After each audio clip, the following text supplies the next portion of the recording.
Hi.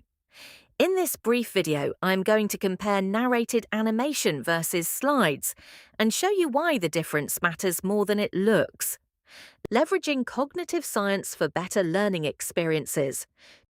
To understand this difference, we must first grasp a fundamental limitation of our brains: working memory. It can only hold a tiny amount of new information at once, specifically 3 to 5 novel elements, and only for a few seconds, making this a critical bottleneck for all learning. Alan Baddeley's model and Alan Paivio's dual coding theory show the brain takes information in through two independent channels. One for what we hear, one for what we see. John Sweller's cognitive load theory then splits the demand on those channels three ways. Intrinsic load is the difficulty of the material itself, and it is the part no amount of design can remove. Extraneous load is everything the presentation adds on top: clutter, decoration, and text that repeats what is already being said. That is the part we can design away. Germane load is the effort that actually builds understanding, so the goal is to cut the extraneous and spend what it frees here, split across both channels. 2 channels, 3 kinds of load. That is the budget every explanation has to work inside. Richard Mayer turned all of that into design rules.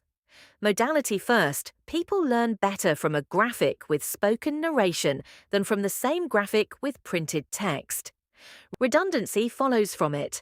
Adding on-screen text that repeats the narration makes learning worse because both copies land in the same channel.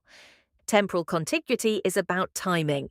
Show the graphic at the moment it is being described, so nobody has to hold one in memory while waiting for the other. Spatial contiguity is the same idea in space. Put the words next to the part of the picture they describe, not in a legend off to the side. Signaling is how attention gets directed. Cue the essential material with a highlight, an arrow, or a heading, so the eye lands on it instead of searching. Segmenting breaks the lesson up. Deliver it in learner-paced pieces, so each one is processed before the next arrives. Coherence is subtraction. Every extra word, picture, and sound is extraneous load, so remove it. And personalization.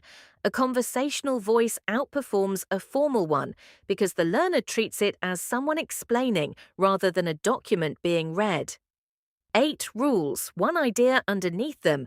Spend the working memory you have on the material, not on the presentation. Put together, the 8 rules describe one thing: one idea at a time, words arriving with the picture they describe, and the drawing appearing as you hear it.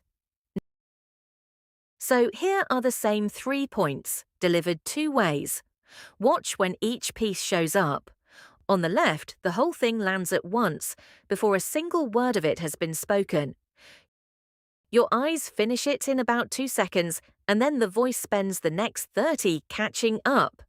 That gap is the extraneous load. On the right, the first point shows up at the moment I say it. The second arrives with the words that explain it, not a slide earlier. And the last one appears as you hear it, so nothing waits and nothing runs ahead.